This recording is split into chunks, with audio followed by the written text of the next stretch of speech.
then what?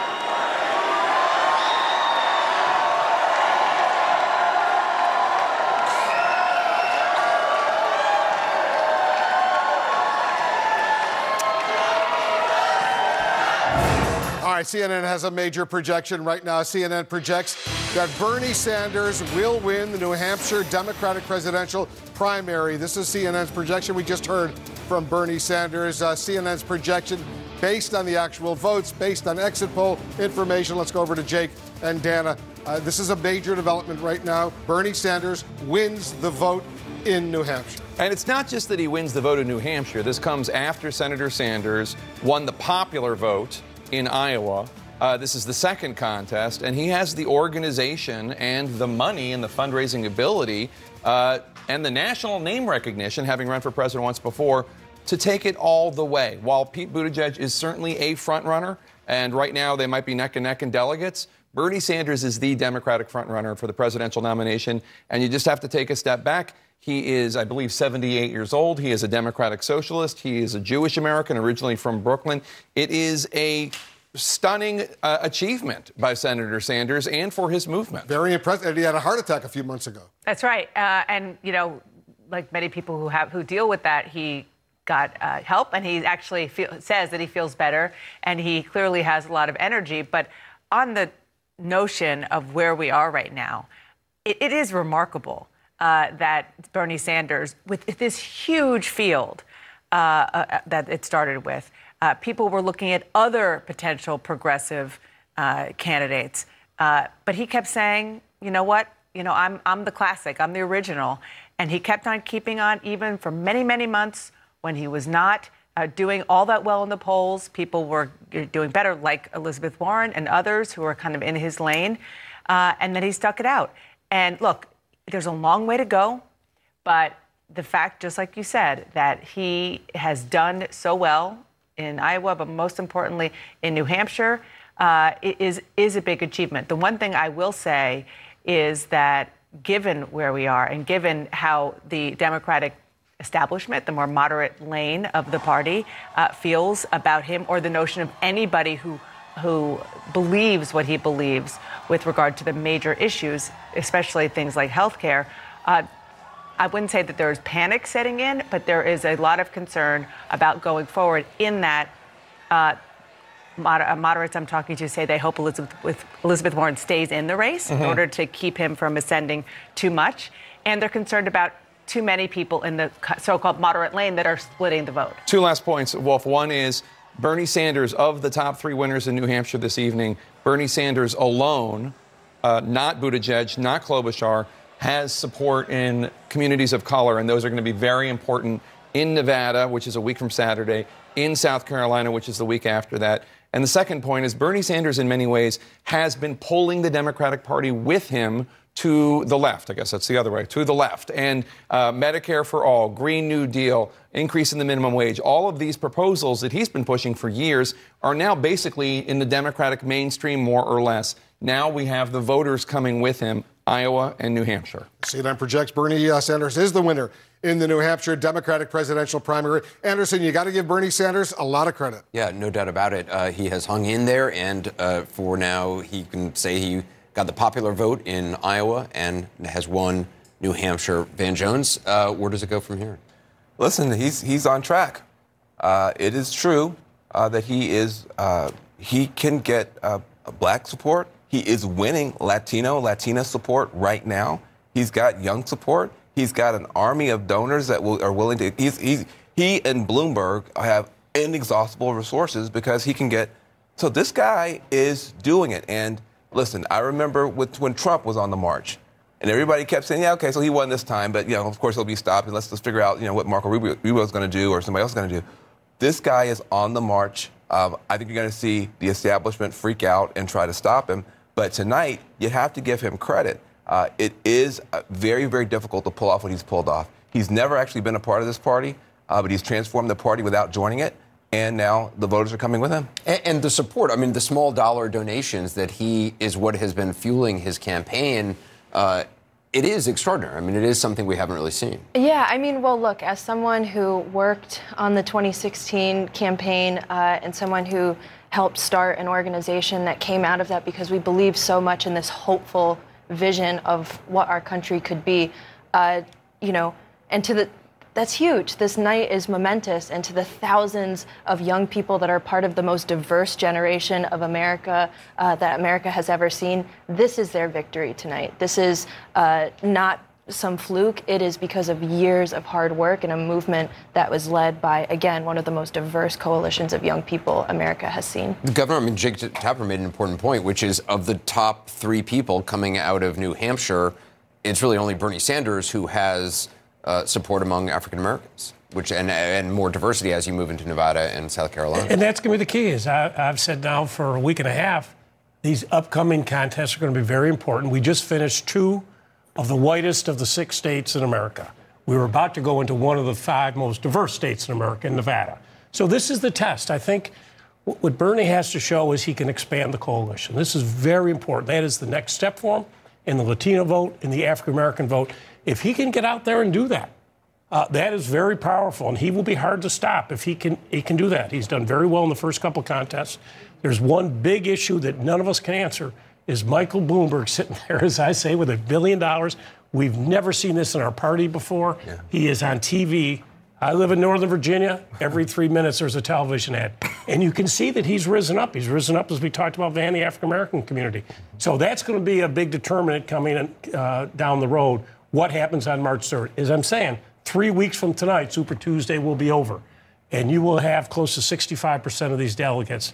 And my guesstimate is we're going to go on a long way from it. It has broken exactly the way that Bloomberg hoped that it would. Yeah, the whole predicate here was that even better, Joe Biden would stumble and that Bernie or Elizabeth Warren, but hopefully Bernie, for Bloomberg's purposes, would be ascendant, someone he perceives as being just too far to the left to be elected. So I'm sure wherever it is that he's watching these returns is very pleased. I'm just not sure. Let me just say, if I am Bernie Sanders, the perfect foil sitting out there for me is Michael Bloomberg. I am not sure at all that Michael Bloomberg is prepared for how much the Bernie Sanders movement is ready for a Michael Bloomberg opponent. Please. That is literally what they have honed their message over the last 4 years to defeat. And if he steps right in there, it could not give Bernie a better opportunity. Also, Bernie Sanders has been running for now this is the second time. Michael Bloomberg has not been running for anything in a while. That it's just the first 2 states, et cetera, but I think that we can say right now we have a new Democratic frontrunner. Bernie Sanders is the frontrunner for the 2020 race. Yeah.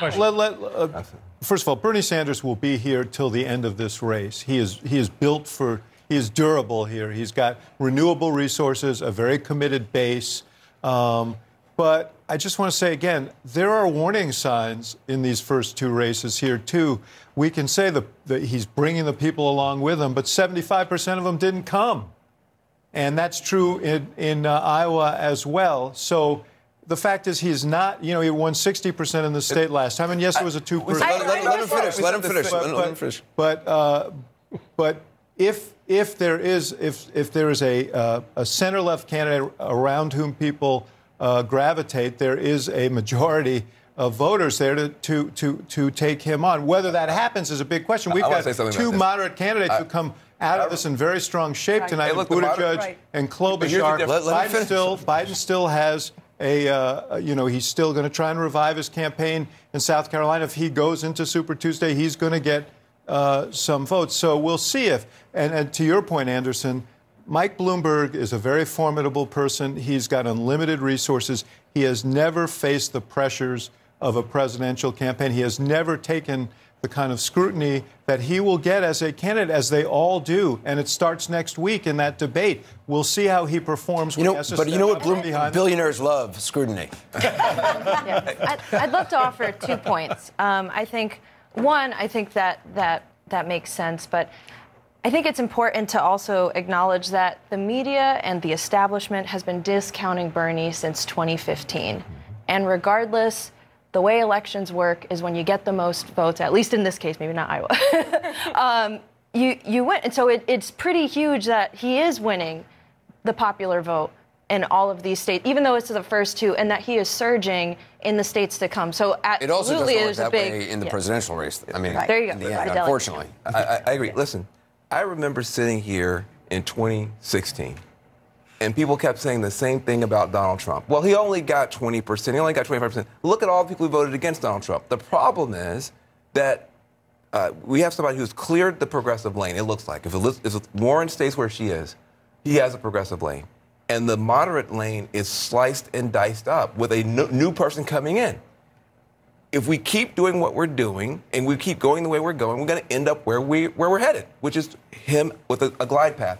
And I heard over and over again people saying, look at all the people who voted against Donald Trump. The problem is they never consolidated to stop him, and that could happen in this party as well. The one difference is that that they have a different set of rules in the Republican Party. So it is winner take all over there. This is proportional, and that makes it a more difficult task to move along at 30% with 30% or 25% wins and make yourself the nominee. Gloria? I think you have to give Bernie Sanders amazing credit for winning, because he did have a bunch of moderates who did really well up against him.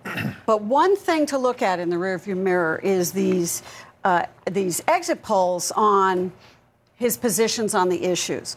Buttigieg, the question was, Buttigieg's positions on the issues are too liberal, not liberal enough, or about right.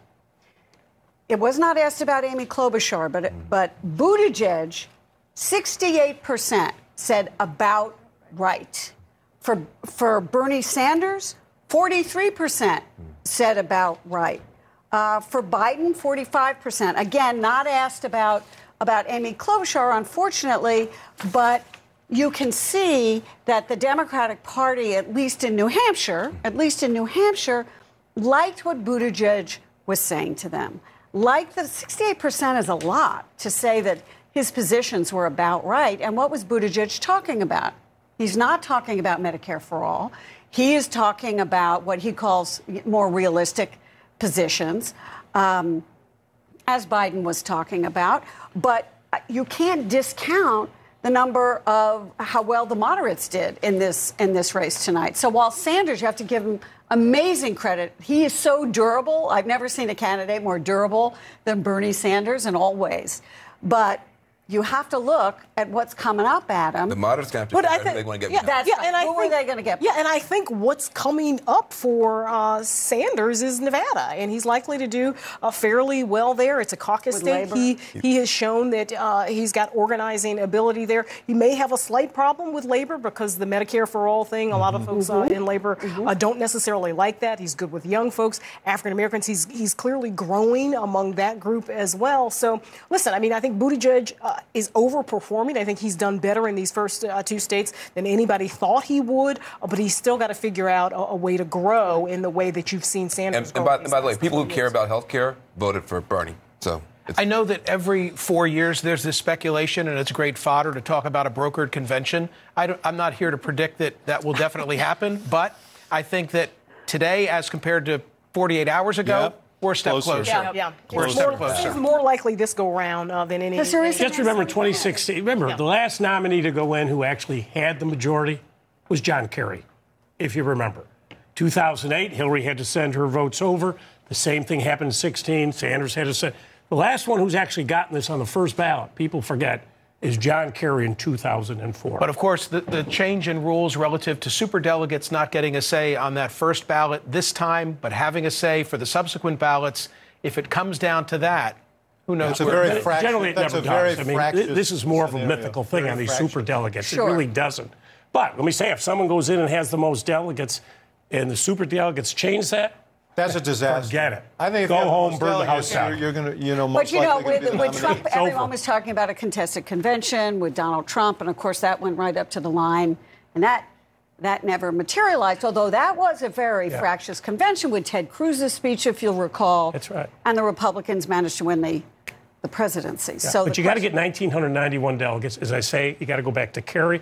It's the negotiations heading into it. And who will come out in those April states? Right. And we've got New York, Illinois, Michigan, Ohio. We got some big states in April that would be the final. Everybody other than Bernie Sanders, perhaps to some degree, is going to be close to broke going into Super Tuesday, and there's one guy who's going to have the ability to spend across the whole universe of 15 states and has been for months. And that's a big advantage to Bloomberg. I don't think it's the only thing that, I do think in a presidential race, you do have to come out from behind the curtain. You do have to show who you are. You do have to take questions. You do have to give people a sense of your essence. And, this is going to be a test for him. We'll see. Also, people have to like something about you. That is a... I mean, whether they like you as a person or they just think you're a great character or whatever it is. Right. And he is constructing something of a character with these ads, talking about gun control, talking about health care in New York. And I think he's introducing himself to voters who weren't necessarily familiar with him before, and they like what they see in some of these states. Competence. That's the word. Well, Sorry, going to take a quick break. Coming up, we're going to have an update on who won the most delegates tonight and the path ahead. We'll be back in a moment.